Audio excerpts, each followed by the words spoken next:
Welcome to the Boone Podcast. I'm Bret Boone, and today on the program, I sit down with an all-star and a World Series champion. I sacrificed a lot to come to New York. I wanted to be a part of something special. He made me a better player, a better person. Roy Halladay is my guy, man. He was tough. Hey, welcome everybody to the Bret Boone Podcast, turning two with Booney, as we call it. When Rich takes over, Bret, I don't know, he's a big-time coach now, doesn't have time for his own podcast. So we decided to get some broadcast professionals, Dave Raymond and Jared Sandler from the Texas Rangers broadcasting crew, have been kind enough to join us here on the Bret Boone Podcast. Fellas, thank you so much for joining us. Let me start with you, Jared. When you heard that you were getting a Boone to come to the ball club, did you think, wait a minute, Aaron Boone's coming over to the Rangers? No, it was Bret. So, I used to work at our team's flagship radio station, 105.3 The Fan, and Bret, for the last couple years now, has gone on the morning show.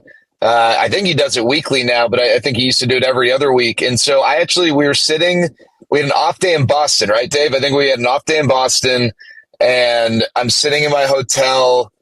My wife was there. She was sleeping. And I got a text from one of the guys at the radio station, Bret Boone, hitting coach, ?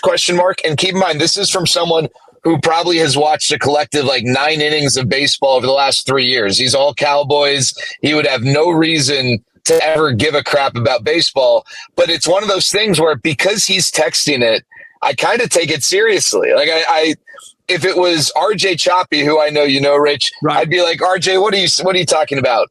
But this is someone who, I don't even know if he knew who Bret Boone was prior to Bret's participation of the station, and I could not believe it. And I found out, I guess the news broke about an hour later. But Rich, you're just giving Dave crap about the ACC because he went to Stanford.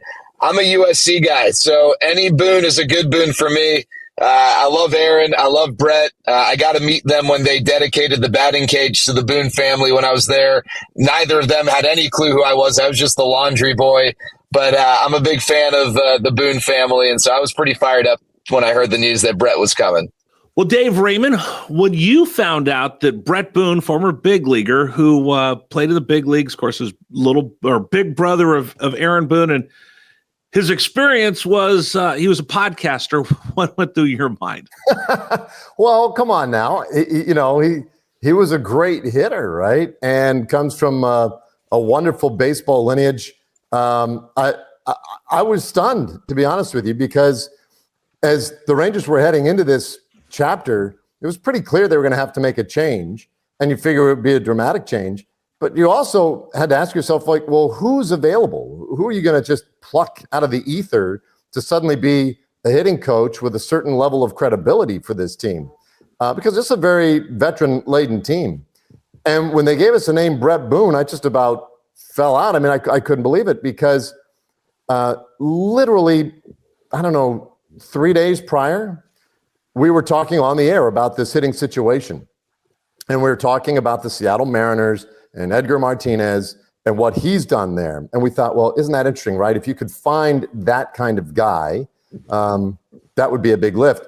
My partner, Mike Bassick, just said kind of out of the blue, so I'll tell you, one of the toughest hitters I ever had to face, especially with 2 strikes, was Bret Boone.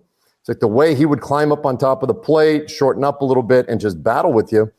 He was a really, really tough out. And he personifies exactly what we're talking about this Rangers team needing. I mean, you cannot foreshadow that any better than the way Bassick did. I couldn't believe it. I wondered at that point, once we heard the news, did Mike know something? Did he know that we were going to get Booney? He's been great. He's been a perfect fit for this situation and this team.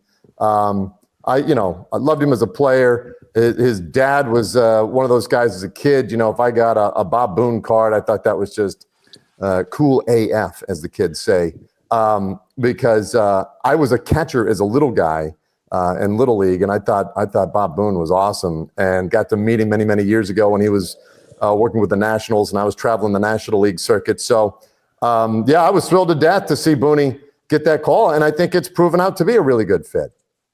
Well, Jared, let's backtrack the time then, because when he got the call, Bassick might have beat Young to find Boone because it was at a USC baseball game where all this came together. So if Mike Bassick has lottery numbers, we need to go get those because he's way out in front of this stuff. Yeah, so what you guys don't realize about Dave and Mike on the TV call, this is kind of like the baseball Illuminati. They're pressing buttons. They got these little figurines. They're moving things around. But no, I mean, it was Dave's right. Like because I remember listening to that conversation, and it was obviously an interesting turnaround for the Mariners. The way they went from being a team that had some talent offensively, but they just couldn't quite figure it out, to all of a sudden under the Dan Wilson regime with some of the changes with Edgar, they kind of, I don't want to say totally did a 180 with their identity, but they became a really good offensive team. And at that point, I think, Dave, correct me if I'm wrong, Cal Raleigh was kicking our ass, but we didn't realize Cal Raleigh was going to have this type of a season. And the Mariners were just this home run hitting team that all of a sudden was doing some of the things offensively that paired with their pitching. It was like, wow, oh my gosh. And what can the Rangers take from that? And that was really the impetus of y'all's conversation. And lo and behold, maybe people were listening. Oh, 100%. All right, let's talk a little bit about what he represents as well. And again, I Bret's not here, so I don't have to be nice to him, but there's a certain aspect that we're starting to see in the game. And I think it's been personified in Texas with your general manager, with Boch, of respecting the number part of the game, because you'd be foolish not to be able to take all that information, but actually having real baseball men there balancing that out. And we're starting to see that across baseball. More people are looking what the Rangers have done, and we all know it's copycat. So Dave, tell me about just that grit that Bret brings that might be different than you see in other dugouts. Yeah, I mean, to your point, Rich, you are seeing it, right? More and more teams are having the conversation, if not making these types of moves. And the Rangers, to some degree, were sort of copying what the Seattle Mariners had done. And I think we're going to see more of this because I think it's really good for the game to have baseball guys down there who can relate to the players. And when you talk about the grit of Bret Boone, that's one thing. As a player, there's no doubt, right? He was a hard-nosed, tough player.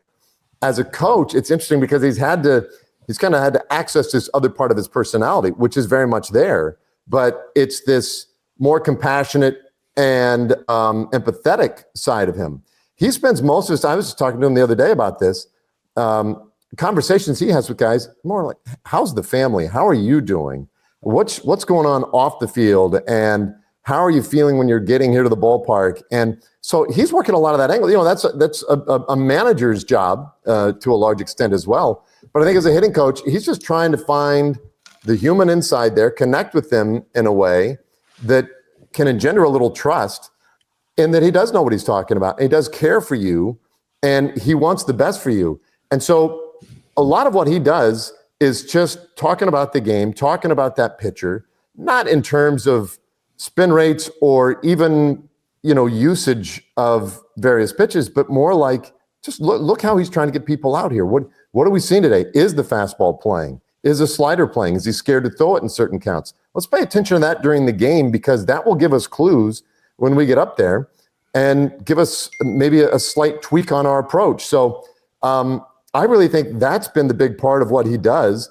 And guys love him. And, anybody who knows Booney knows that that's what he loves. He loves to talk. He loves to listen. He loves to have conversations about baseball. And so it's a perfect fit. And you can't argue with the numbers. The Rangers' turnaround has been pretty distinct since he's joined this team. Jared, you've heard this. I think he shared this with you, that the first thing you notice is the guys were sitting there and they were looking at screens, or they were sitting there doing whatever they're doing. And you saw this on television. When I watched the broadcast, guys were sitting in the dugout, maybe leaning on the rail, but not watching the game. And the first thing he said, Jared, was, hey, boys, let's watch the game and see what's going on. And it was almost like a light went off in people's head. Like, wait a minute, I want to see how he's approaching this hitter, that hitter. I might see this kind of stuff. I think it was interesting watching the team locking back in, because it's so foreign of a concept for people that were so and this is not a knock at anybody at the Rangers, but throughout baseball, guys we know we're so locked into spin rate and launch angle and exit velo that sometimes we forget the Bull Durham part of it. It's a simple game, really. You throw the ball, you catch the ball. Yeah. No, and I think Dave nailed that part of it too. They have these iPads in the dugout, right? And so a lot of the hitters, they have their bat, they go back to the dugout, and they're just buried into the iPad studying, the mechanics of their swing or maybe where that pitch was that they thought was a ball or maybe the pitch they swung at, whatever it is that they can glean from that iPad, which that's just valuable, right? But I do think there is something, without ever having played Major League Baseball, growing up, I used to hear, and I know that this is probably the same for Dave and for you, Rich, you'd hear players talk about just watching the game. And, maybe you'd catch an interview of some hitter in the 90s, I don't know, Ken Griffey Jr. and, some big at bat or a home run, and talked about, I noticed how Jeff Facero was pitching blah, blah, blah, or I picked this up, or like just some of the little nuances. And I also think that, just like in anything, if you're locked into something, if you're more engaged, it's probably going to serve you well. That's not to say the iPad's not valuable. It's not to say, like you mentioned, Rich, the data is not valuable. I also think, two things about Boone. One, Dave talked about the relationships. I know there were players when the Rangers hired Bret Boone who were like, huh? And they were skeptical. And honestly, and maybe this is just the world we live in, but for some of these guys, they don't even, when they hear the name Bret Boone, it doesn't register to them that this is a guy who at one point was one of the best hitters in baseball. They hear the name, they maybe weren't as familiar with the resume. And for the ones who were familiar, what you said earlier, he does a podcast, that's what qualifies him. But those same guys will tell you right now, to Dave's point, they love the guy because of what Dave talked about. And Bret has not come in here and been in my day, this is how we did it, right? It's, hey, these were things that worked for me. Have you considered them? It's not, this is what works because it worked back in 2001. And I think the guys appreciate that because no one likes hearing my generation's better than yours. They don't give a crap about that. But the other thing is you no longer have a hitting coach. You've got a hitting staff. You've got a pitching staff. You've got that. It's not just one guy. And, the Rangers hitting staff prior to the arrival of Bret Boone, all really talented. Steph Connor and Justin Veely, who are still here. And I think Bret would be the first to tell you that those guys have been great to work with. Donnie Eckert, who Bret replaced, helped the Rangers win a World Series, right? But I think the skill sets overlapped a lot. And I think what Bret brought was a skill set that was complementary to what those guys already had. And for a struggling offense at the time, way below what even the 50th percentile outcomes for these guys would suggest, I think just trying something different probably was going to be advantageous. And I think Bret, along with Justin and Seth, have all kind of come together to form a hitting team that has helped these guys. And Bret might not reach everyone, and Justin might not reach everyone, but together I think they reach the group really well, and I think it's paid off. Come on, Dave. It was pretty cool that I got to bust his chops when they were describing him. Rangers hire Aaron Boone's older brother, former podcaster, takes a big league job, ex-major leaguer. And I was busting his chops all along. You go, I guess all you need is a podcast. Maybe I'm going to get a job as a hitting coach in baseball. Shut up, Herrera. But it was kind of fun watching him reintroduce himself into the game. And I didn't get a chance to see you guys, but I went to the games in Washington and just watched him interact. And I thought it's interesting. Both of you have talked about this, that he's like a mentor. He's, hey, what can I do? And a mirror and a sponge. And you look at that. Those are one of the things that I know you guys will cover on the broadcast, but fans might not understand those little nuances. Like I always use the word scuffling. And fans would get mad, Jared. Oh, what do you know? That guy stinks. No, he's scuffling right now. He's trying as hard as he can, but honestly, he's trying too hard. He maybe just needs a break. And Jared, talk about this because you're around there. You see it on a daily basis, how hard these guys work. And sometimes maybe it's taking your foot off the pedal for just a minute, will have some success. Yeah, paralysis by analysis, however you want to characterize it. I mean, these guys were not, and I get it, when a guy strikes out and he's hitting 196 and he walks back with a stoic expression, fans want guys throwing bats, breaking bats, slamming a bat against the TV monitor in a dugout, or, things like that. But these guys are busting their tail, and they knew it, right? In April and May, when this team was giving up 2-3 runs a game, but they couldn't, take advantage of that because the bats weren't performing. They knew it. They understood. We talked about, I think on air and off, sometimes it feels like in 2025 in this era of hitting, and I love the numbers, right? I'm a big numbers guy, but I'm the first to say that, it can't just be the numbers. It can't, it shouldn't be a calculus class, right? When you're in the box, you don't have the ability to solve an equation. You've got to go up there and you got a millisecond to react to a guy who's got a 98 mile an hour fastball with a 92 mile an hour slider. You can't, and it just felt like you'd see guys who they would get their pitch, right? The pitch that you would think maybe they'd be looking for in a 3-1 count, the fastball down the middle, and they just couldn't quite pull the trigger. And it just seemed like there was some sort of a block. Whereas I don't know that I felt that way as consistently over the last couple of months. It just seems like these guys are a lot more free when they're in the box, and it's not perfect, right? The guys on the mound are pretty good too. And this team hasn't figured everything out offensively, but they've definitely taken steps in the right direction. And you're not scratching your head as much like, gosh, how is this guy just not driving that pitch, when he should be looking for that exact pitch in that exact situation, right, Dave? I mean, do you feel the same way?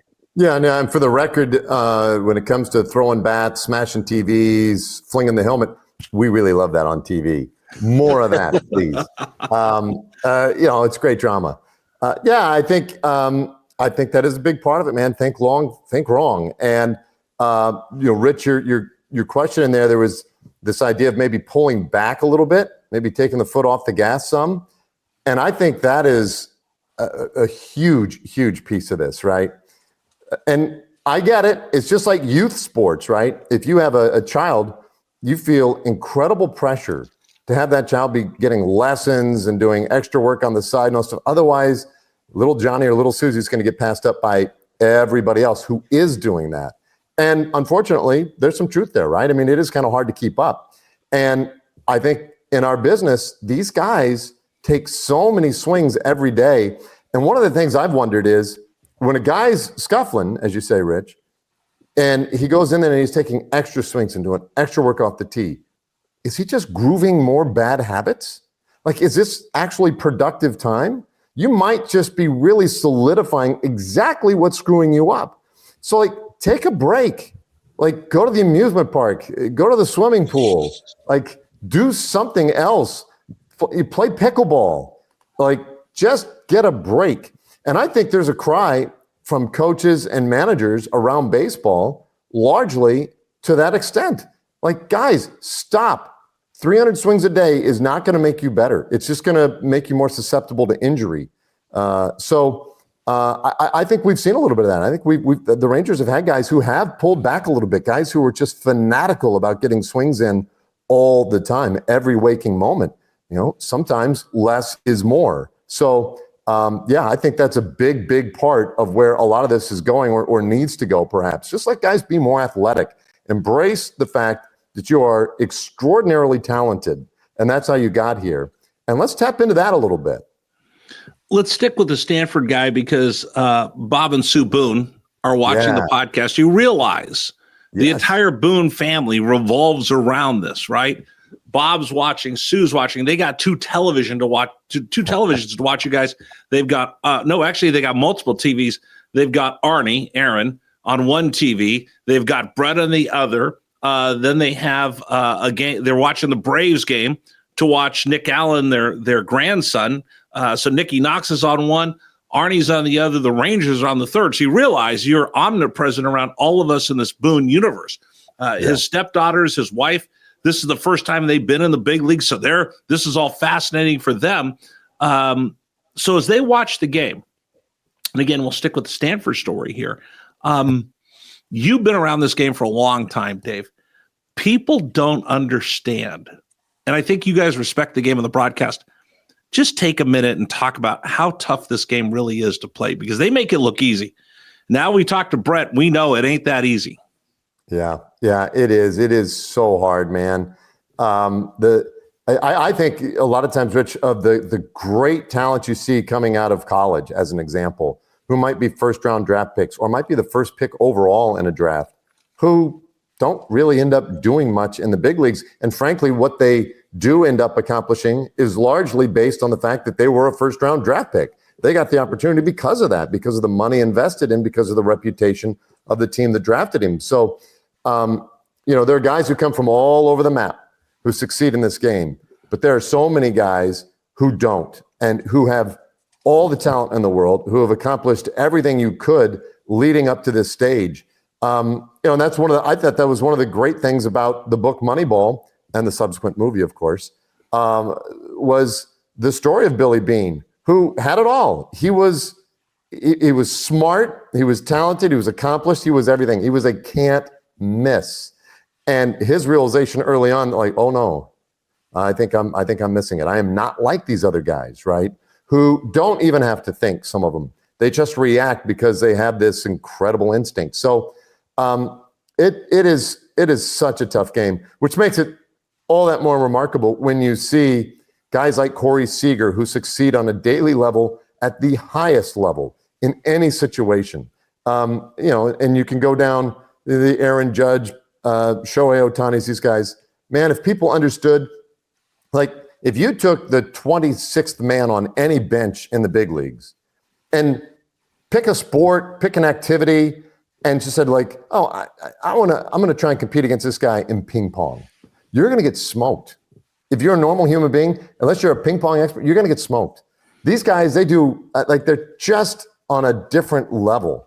And baseball players are also kind of uniquely talented, I think, in a broad array of physical achievements. They're amazing talents.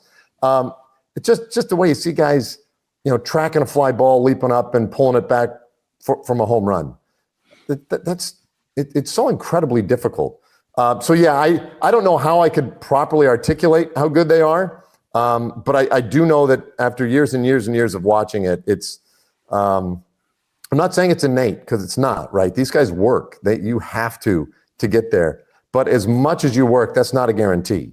There's a mental cog that either has to be missing or has to exist, because you have to be somewhat crazy to stand in some of these situations and not flinch or just lean back a little bit when a guy's throwing 99 right here on you.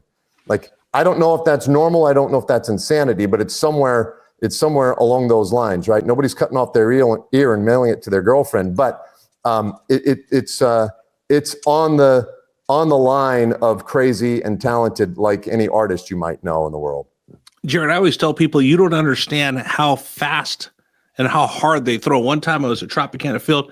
I wasn't paying attention. I was on my phone, and I was standing in the middle of the bullpen. I just wandered over there away from everybody else, and they're ready to start a bullpen. They're, Herrera, get your fat ass out of the way, move out of the way. And I stood there oblivious, because I don't know who I was talking to. And they go, screw him, just throw the ball. And they threw the ball. It was David Price. And he threw it behind my head, missed my head by about 6 inches. And I heard that baseball coming, and I heard that baseball going. And that's the first time I ever understood what it's like to what it's like to stand there and have a baseball thrown inches away from where it could kill you. Yeah, I get in my role, I get some games I'll spend the last inning down in a tunnel at our ballpark right next to the visiting dugout. And so you get to see how big these guys are, how athletic they are. You get to see, like you said, just how quickly that ball gets from the tips of the pitcher's fingers to the plate. And a lot's been made of, we got all these pitching labs now. And so maybe more so than ever before, pitchers have the resources to maximize every little thing they do. And there can be a different conversation our broadcast partner, Mike Bassick's talked about how all the data and these pitching labs, you throw every pitch in a bullpen or in the offseason max effort to get the best reading, and how that might, also contribute to these arm injuries. But besides the point, how many pitchers now do we see they come back, they've added 2-3 miles an hour because they went to Driveline or they went to this academy or that academy, the pitching farm, whatever, because they've figured out, well, if I, do this or I do that, I can maximize this.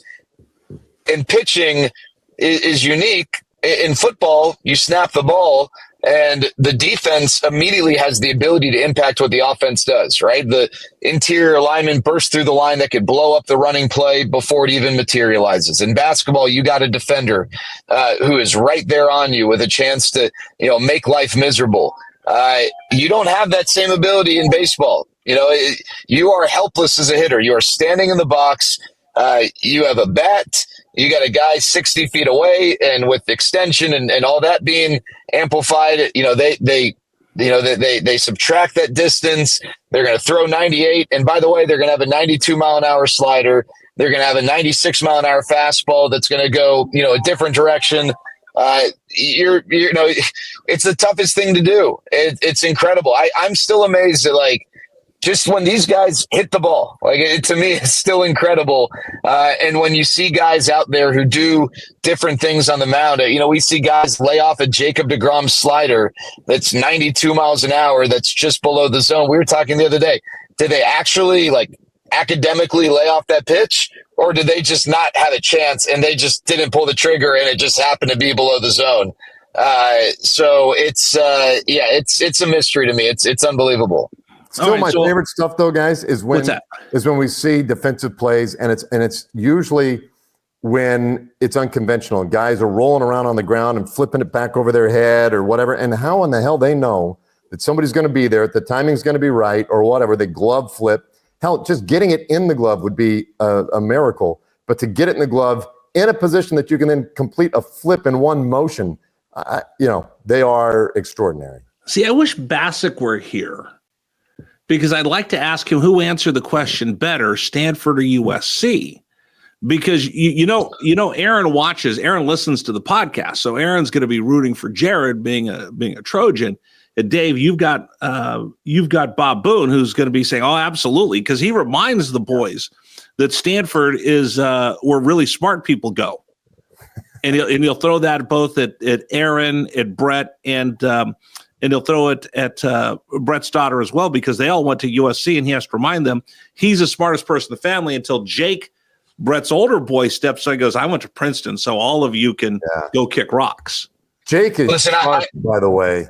I'd met him in New York when we were out there earlier this year, and I could hardly leave the conversation. The guy is really, really sharp and working for Major League Baseball right now, and he's another big up-and-comer. Why not just 5, 6, 7 generations of Boones? Let's go. Jared? I was just going to say, I've been with Dave for almost a decade now.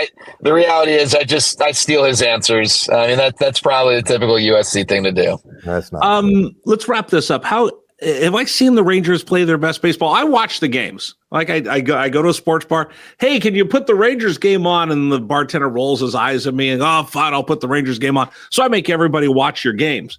Have we seen the best of the Rangers? Do we still see them having an opportunity to grow and roll into their best baseball as we get towards the end of the season? Well, I'll take this, Jared. I'll jump in on this one. I don't know if you've seen their best baseball yet. You might have. But I think some of the great baseball that we've seen is very sustainable for this team. I guess my point is, and the question comes up all the time, really, is this team a postseason team? Is this team really going to be that good? Can the offense ever get it together, et cetera? Yes. The answer is this team can be a very good team, could be one of the scariest teams when and if they get into the postseason. And it's all because, and I will maintain this until the day I die, if you pitch as well as this team pitches, and it's by far the best pitching team in baseball, and you pick it the way this team does defensively, and they are elite defensively, then you've got a chance to win a lot of games. So all they have to do is keep showing up, keep battling. Last night, and we're recording this podcast a day after the opener of the series between the Rangers and the Yankees. In the opener, Rangers were trailing into the ninth inning 5-4. The pitching kept them in it close enough that they were able then to tie it in the ninth, win it in the 10th. And that's the thing. All you have to do is run into a ball or two at critical moments, and you've got a chance to win a ball game if you can keep it close enough. Well, the Rangers are in pretty much every single game, save maybe 10 to 15 this year. They've been 1 or 2 run games, it seems like, until the very, very end. So, yes, this team can be excellent. The scariest thing to me is the fact that they haven't really hit on a sustained level for very long. Maybe 2 weeks is about the best run they've had. If this lineup starts to click, look out. They could be really, really dangerous. Jared, I was just looking over my shoulder at I was trying to figure out the box score from last night, because you realize, like I said, that the Boones were watching. And when you all were in when you were all in New York, and it was the Boone family reunion, we asked Sue, who are you rooting for? And she goes, well, I'm rooting for the Rangers to get 20 hits, but the Yankees to win 5-4. So the game that you're talking about, Rangers win 8-5, 10 hits apiece. So I don't know who Sue and Bob are rooting for, but I know who the rest of the Boone family are rooting for. And it's kind of fun when you see those two together. Similar personalities, but Bret was the one who played with his hair on fire, but Aaron's the one who constantly gets kicked out of baseball games. I'll tell you this. I've enjoyed talking a little USC with Bret. I love talking USC football with Aaron. I mean, he's dialed in. He's real. I'm pretty sure that Aaron, last year, I'm pretty sure it was last year, we played the Yankees a little bit later than this time of the year. And so I think USC football had already started. And, I'd seen Aaron. I think I must have been wearing my USC polo, because I know he talks to a lot of people every single day. But, he's like, hey, he recognized, because I always bend his ear about USC. And he immediately no, hello, how's it going? Did you see that game last week? And blah, blah, blah, and this in recruiting. And so it's really cool to see a guy who's, he's the manager of the New York Yankees, but still has that care and that passion. And obviously with Bret getting hired, or it all originating him being at a USC baseball game, the pride that they have and the appreciation I think they have for where they've come from. And I'm sure that applies to, Bob with Stanford and that whole family. And also the pride they have, and why wouldn't you, but the pride they have in their family and their family's accomplishments, and respecting what that family is brought to the game is one of the things Chris Young said when Bret was hired and he was asked about the lack of a coaching resume. So he basically was like, what are you talking about? This guy was born with a master's degree in baseball. He grew up in the school of baseball in that house. And I can only imagine what those dinners were like and what the family gatherings are still like. That's, for baseball dorks like Dave and me, to be a fly on the wall for those things would be priceless. And the interesting part, Dave, I'm not sure if you got into this with Bret, is that because they're the 3 generations, first, 3rd generation team. You had Ray that told Bob that your brand of baseball isn't as good as mine. Bob said that to Bret. Bret says that to Nick Allen. But then they also get that legacy of, Ray would pull Bob aside, or Ray would pull Bret aside, when they come to San Diego and needed a couple minutes with them and say, hey, what happened in that 3rd at bat? He goes, Gramps, I hit 2 home runs in the first 2 at bats. Yeah, but that 3rd at bat. So he'd always hold him accountable. And then Bob, the rest. So they've always had this opportunity to be able to bounce off the 3 generations. And Bret basically grew up when he was very, very little with Ray, because Bob was off playing. So he would spend so much time with his grandpa. He'd get him up and, wake him up with catcher's gear on and go, Grandpa, let's go play, when he's 2 years old. So like you said, he's been doing this forever. So it's interesting when you see the 2 Boone boys next to each other and how much they have similar personalities, dissimilar personalities. Aaron is much more like Bob than Bret is, and Bob and Aaron or have that sense of that sense of justice and right and wrong, because Bret is responsible for this. So if Aaron gets kicked out of the game this week, which there's a good chance it's going to happen, it's all Bret's fault. So I don't know if you guys ever heard the story that Bret would torment his little brother. So Aaron is 4 years younger. the big kids would go play. And there was a guy, we call him the little man, that would say, hey, come on, bring your little brother. And I don't want to bring my little brother. Come on, he's coming with us. So he would force Bret to let Aaron tag along, and they play games together. And then Bret was just horrible to Aaron. And if it was a foul ball, if they were playing baseball, and Bret would call it a foul ball, and Aaron would go, no, it's fair. And Bret knew that it was a fair ball, but he just wanted to torment his little brother.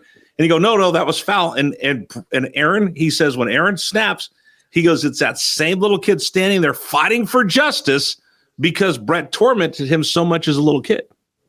Well, I can believe that because, and I also, my feeling is that's the way it should be with brothers. I was in the middle of 3, and you should really push and test the other one a little bit that way. It's a rite of passage. Aaron, it's funny because I had Aaron toward the end of his playing career when I was in Houston. Right. And what I was always amazed with him was how, he's the nicest guy. And he's thoughtful and he's caring. And he's one of the few guys who takes the time to make sure he has the name of whomever might be interviewing him, right? He would just take that little extra step, just make sure, okay, Rich, yeah, okay. And then would mix it in 2 or 3 times in the interview just to be a gentleman. And at the same time, man, does the fire burn hot in that dude. It's sneaky how fiery he is. Yesterday, he was asked before the game, geez, your family's here. Yeah, Bret on the other side of the field, you on this side of the field. Who do you think your folks are rooting for? And he goes, us. 100%. 100%. That's why he gets mad, because I got the Yankee hat that I put on the podcast. I just do it so I can get under Bret's skin, and he tries not to let me get underneath the skin. Jared, has he told you the story on about him and Aaron boxing yet? No. Oh, if you get a chance to ask him, you can use it in the pregame show while they're in town. The two of them were boxing, and they had boxing gloves, and Aaron finally just got fed up with Bret and just popped him one, and Bret lost his temper, beat the crud out of his little brother. And then he goes, oh my God, my mom's going to kill both of us, going to kill me for beating you up. So he had to tell Arnie, hey, don't say anything. Don't say anything. Arnie's like, you beat me up, but I can't say anything. So if you get a chance to use it on the air, it's a really good story. Final question. I really appreciate you too joining us here on the podcast. I'd be remiss if I didn't talk about the Ranger staff, because you guys are fortunate. Like I said, I watch you guys all the time. It's almost like I'm sitting there in Texas, because I watch so much Texas Ranger baseball, as everybody who's Boone adjacent does. But lots of pictures of Bret on TV, lots of pictures of Boch around. Talk to us about this coaching staff, because it is pretty special that you guys know you're with future Hall of Famer Bruce Bochy. You get to be with a Hall of Famer every single day. Such a remarkable human being, remarkable baseball man, but just a good person. You were telling the story about Aaron making sure he knows everybody's name. Boch is like that. Boch just, you stand there and talk to him. And I doubt if he remembers me. I've only been around him just a number of times, but he makes you feel like you're the most important person in the room. And that coaching staff you have is pretty special. I guarantee you he remembers you, Rich. It's phenomenal. And it reminds me of the story of Peyton Manning. Peyton Manning had in the back of his locker like a laminated sheet. And on it, he had all the local news media, sports, press, everybody, a little picture and their name, where they were from. So that he could go to it and make sure that he remembered or got to know them that way. And it was just, again, it's those little extra things that just make you different than other people. Boch is that way. So we were in Anaheim on the last road trip, and we're all, he answers the questions, the requisite questions before the game, and he's basically done with that. Now he's leaning back, and everybody turns off the recorders. Now it's just the time where we, shoot the breeze a little bit. And there was a fellow there, local guy. He was actually covering the team for MLB.com, because our local writer, Kennedy Landry, was not on that trip. She doesn't get to travel to every stop, so she had that one off, and so they had a stringer there. And Boch just looked at him for a second and said, now, what's your name? And the guy gave him his name. Well, where are you from? What do you do? How'd you do? I mean, he wanted to know. He just wanted to know about the guy. And he does that everywhere we go. Jared can talk about this too. At batting practice, you get around the batting cage. That's my favorite time of day, is just to lean up there and hear the conversations or maybe bend somebody's ear, whatever. And Boch is always up there, he's watching, he's paying attention, maybe talking to a coach, but constantly peeking over his shoulder at the people who have BP passes who are on the field. And he's looking for friends. I used to think he's just looking for somebody fun to go talk to. No, he leaves BP passes for somebody at every single game. It doesn't matter where we are. He has friends that he goes way back with or whatever. And there's always somebody there that he's got to go see and spend some time with. And he just loves it. He loves all the people around the game, around the towns.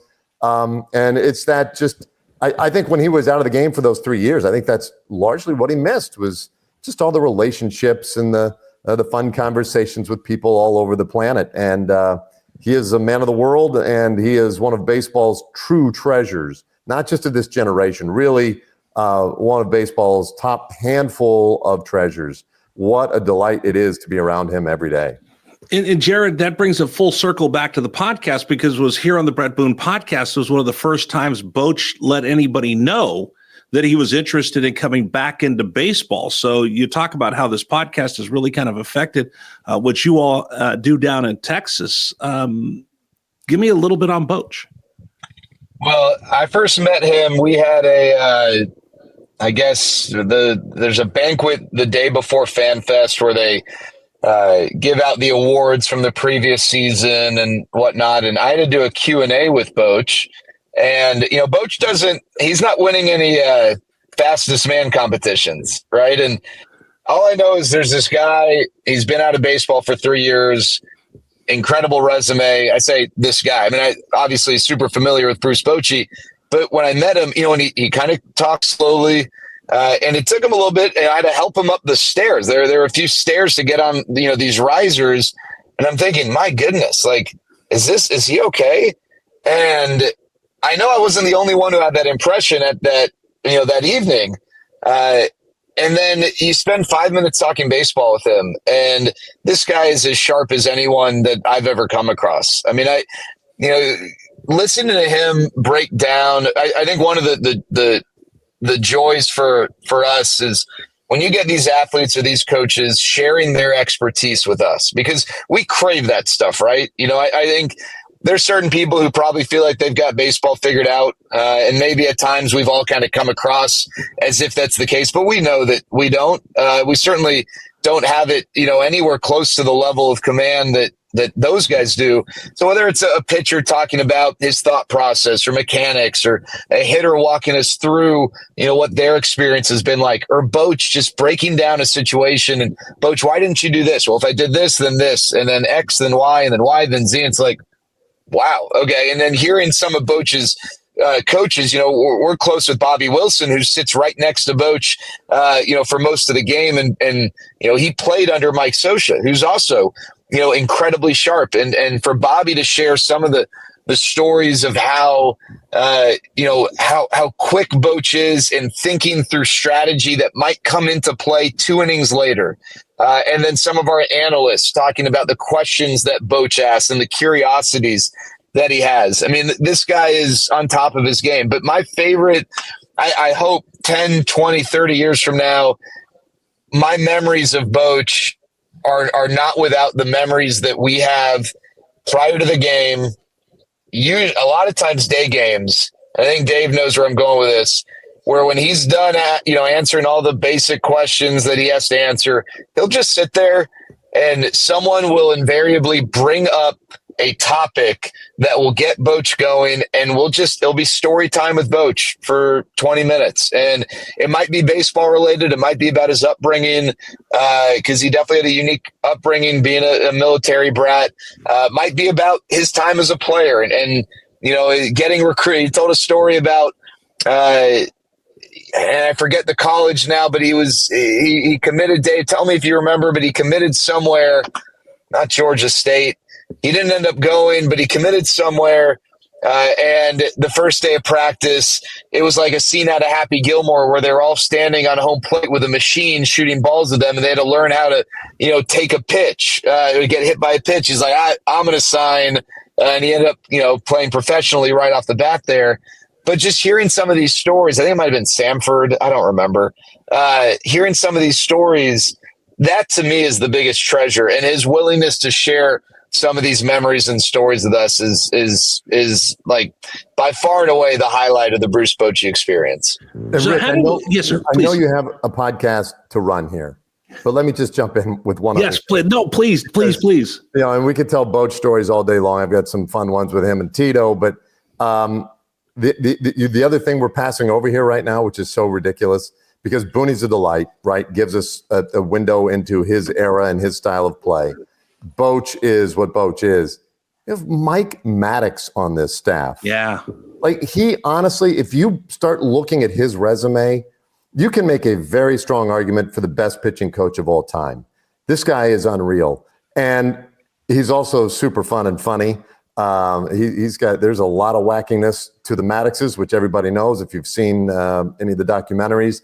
But I mean, we are blessed beyond what is fair at the Texas Rangers with this staff. It's just crazy. Yeah, that's it. By the way, how do we do on the podcast? Because of course Brett's going to listen, and then he's going to critique, he's going to complain. How do we do? I mean, I think okay. We probably spent, 2/3 of it talking about Boone, so that's almost enough. Right. But we need to have somewhere where we can improve. We'll go to the USC Trojan point of view. I mean, 100% amazing. I'll say this. You said at the beginning, we can give Bret a hard time. Bret's introductory media session, he spent the first question he was asked, and he was clearly so excited, and he has all this information, and I could have listened to him talk forever. 8 minutes, 8-minute answer. It was pretty, and it was all really entertaining and good stuff. It wasn't like, all right, you could have synthesized this down to 1 minute. It was 8 great minutes. I don't think either of us rambled for 8 minutes. So I think for that reason, we don't want to overshadow Bret. We would never want to do that. So I think we're in the clear. That's my fault. I'm the one who said, hey, let's do this podcast thing so you can blame me for all of this if he turns out to be a pain. Now, seriously, guys, you guys have a podcast that you guys do as well. What's its name? Still Talking Rangers. Still Talking Rangers. Which is really all we've been doing this, but we've just still been talking Rangers with you, Rich. So exactly. It's just what we did. It's a way of life. It's not just a podcast. So if we could get a little love for our podcast or the broadcast, I know Bret would appreciate it, being the only real marketable trait he had on his LinkedIn bio when he got the job was being a podcaster. If you mention a little podcast here and there. No, I'm just saying, I do enjoy listening to you guys, watching on television. I know, again, everybody in the Boone universe, Boone adjacent, watches you guys on a daily basis. So that's a lot of pressure because Sue and Bob are watching, but I've enjoyed the conversation. Thank you guys so much for doing this. And I hope to catch up with you guys in person real soon. Yeah, thanks so much for having us, Rich. It's great to hear your voice again, Rich.